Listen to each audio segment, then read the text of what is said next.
പെരുവനം മഹാദേവ ക്ഷേത്രത്തിലെ ഓരോ ഇലച്ചാർത്തിനും വിനയചന്ദ്രനെ അറിയാം. വിനയനില്ലാതെ ഇവിടെ ഒരു വിശേഷവുമില്ല. ഈ വിശാലമായ വളപ്പിൽ എപ്പോഴും സ്വാതന്ത്ര്യത്തോടെ കടന്നുവരാൻ ഭഗവാൻ അനുവദിച്ചിട്ടുള്ളതും ഇവനെ തന്നെ. ദീർഘനാളുകൾ കൊണ്ട് നേടിയെടുത്ത ഒരു സൗഹൃദം ഇവിടുത്തെ ഓരോ മൺതരിയോടും കാത്തു സൂക്ഷിക്കുന്നുണ്ട്. പെരുവനം മഹാദേവ ക്ഷേത്രത്തിലെ പൂരം ദേശപ്പെരുമയുള്ള പൂരമാണ്. മേളവിദ്വാൻ കുട്ടന്മാരുടെ സ്വന്തം ഗ്രാമത്തിൽ പൂരത്തിന് ധാരാളം പേർ ഇവിടെ ഒഴുകിയെത്തുന്നു. കേരളത്തിലെ തലപ്പൊക്കമുള്ള ആനകൾക്കൊപ്പം ഒട്ടും താഴോട്ട് പോകാതെ ബാസ്റ്റ്യൻ വിനയചന്ദ്രനും പൂരപ്പറമ്പിലുണ്ടാകും. ഇടിവെട്ട് താരങ്ങൾ ആരൊക്കെ വന്നാലും ഈ മണ്ണിൽ താനാണ് സ്റ്റാറെന്ന് ഇവനറിയാം. തന്നിലേക്ക് നൂഴ്ന്നു വരുന്ന ഓരോ കണ്ണിലേക്കും തലയിളക്കി ഇവൻ നന്ദി പറയും. ഒരു തവണ പൂരത്തിന് ഗുരുവായൂർ പത്മനാഭൻ ഈ ശിവസന്നിധിയിലെത്തി. നാട് മുഴുവൻ അതൊരു വാർത്തയായിരുന്നു. പത്മനാഭൻ തിടമ്പേറ്റുമ്പോൾ വലത്തേക്കൂട്ട് ആര് നിൽക്കും? അതൊരു ചോദ്യമായി.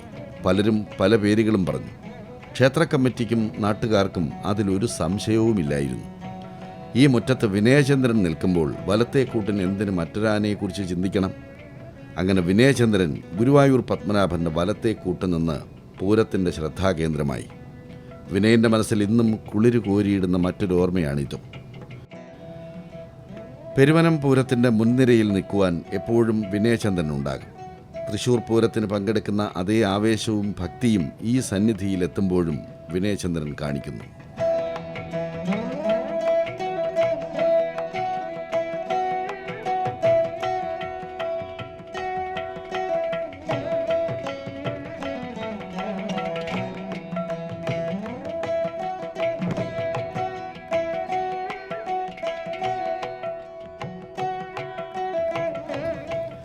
എത്ര വലിയ പൂരപ്പറമ്പിൽ പോയാലും എത്രയൊക്കെ ഭക്ഷണം ലഭിച്ചാലും ഇങ്ങനെ ഇതുവഴിയെ നടന്ന് എന്തെങ്കിലുമൊക്കെ കുറിക്കുമ്പോൾ കിട്ടുന്ന സുഖം മറ്റൊന്നിനുമില്ലെന്ന് ഇവൻ അറിയുന്നു.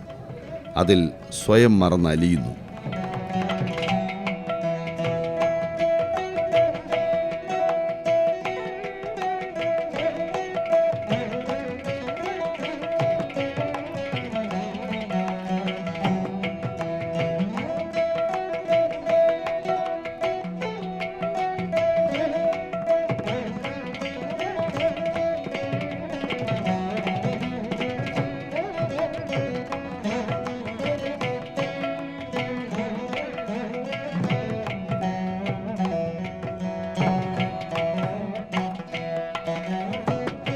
ഞാൻ ഒരു ആനസ്നേഹിയാണ്.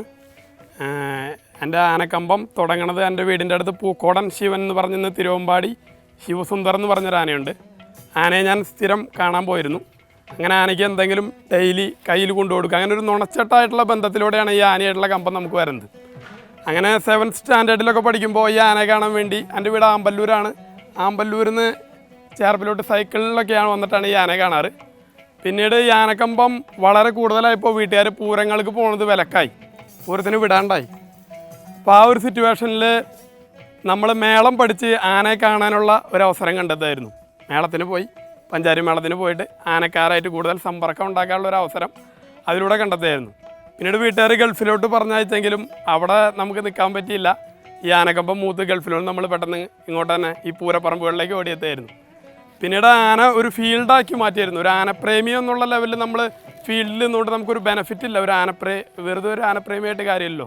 അങ്ങനെയാണ് ആനക്കമ്പം മുന്നോട്ട് പോയിക്കൊണ്ട് തന്നെ ഇതൊരു കച്ചവടമാക്കി മാറ്റിയത്. ഇപ്പോൾ നിലവിലൊരു 9 ആന ഈ വർഷം കച്ചവടം ചെയ്യാനുള്ളൊരു അപൂർവമായിട്ടുള്ളൊരു ഭാഗ്യം എനിക്ക് ലഭിച്ചിട്ടുണ്ട്.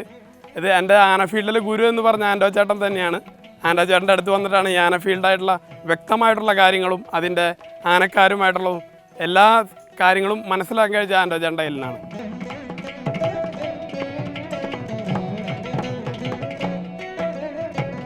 കേരളത്തിലെ ഉത്സവങ്ങളും ആനകളുടെ മതപ്പാടും എപ്പോഴും ചർച്ചയാകാറുള്ള ഒരു വിഷയമാണ്. ആനയുടെ ഭാരിച്ച ചെലവുകൾ കുറച്ചെങ്കിലും പരിഹരിക്കപ്പെടണമെങ്കിൽ ഉത്സവകാലം മതപ്പാട് ഒഴിവായി കിട്ടണം. അതൊരാഗ്രഹമാണെങ്കിലും മിക്ക ആനയുടെ കാര്യത്തിലും നടക്കാറില്ല.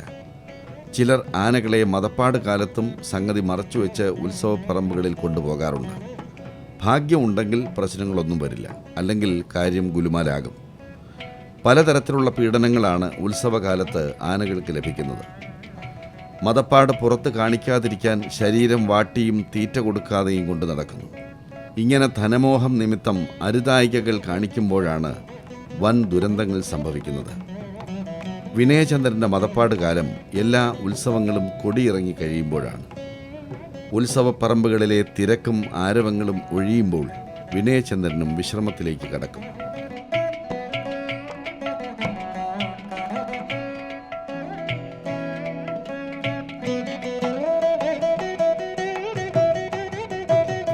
ഞാനെ കൊണ്ടു തുടങ്ങി 2 കൊല്ലമായി.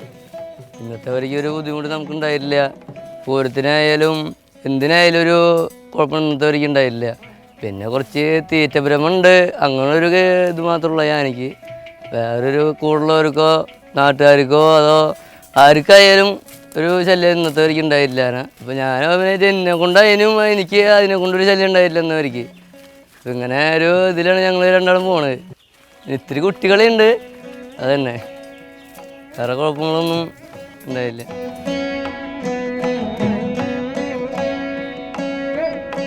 വിനയചന്ദ്രൻ്റെ ജീവിതം മറ്റൊരാനയ്ക്കും അവകാശപ്പെടാനാകാത്തതാണ്. ഒരു ദേശത്ത് ഇത്രയും നാൾ കഴിഞ്ഞ മറ്റൊരാന ഇല്ലെന്ന് തന്നെ പറയാം. അതുപോലെ ഒരു ദേശം ആവേശത്തോടെ സ്വീകരിച്ച ആനയും. കുട്ടികളും മുതിർന്നവരും ഒരേ ആരാധനയോടെ ഇവനെ കാണുന്നു, സ്നേഹിക്കുന്നു. കാവും കുളവും വയലും ഹരിതാഭയും എല്ലാമുള്ള ഈ ഭൂമിയിലെ മറ്റൊരു ഐശ്വര്യമാണിവൻ. വിശാലമായ ക്ഷേത്രവളപ്പിൽ ഇവൻ്റെ സാന്നിധ്യം മറ്റൊരു ദൈവിക ചൈതന്യം പകരുന്നു. എല്ലാറ്റിലുമുപരി 3 പതിറ്റാണ്ട് കൊണ്ട് ആൻറ്റോ ആൻ്റണി എന്ന ആനസ്നേഹിയുടെ മനസ്സിൽ ചിരപ്രതിഷ്ഠ നേടുവാൻ കഴിഞ്ഞതിൻ്റെ ചാരിതാർത്ഥ്യവും ഈ നിലവിലുണ്ട്. E4 എലിഫൻ്റ് ബാസ്റ്റ്യൻ വിനയചന്ദ്രന് ദീർഘായുസ്സും ഹൃദയംഗമമായ മംഗളങ്ങളും നേരുന്നു. അടുത്ത ആഴ്ച മറ്റൊരാനയുടെ വിശേഷങ്ങളുമായി വീണ്ടും കാണാം.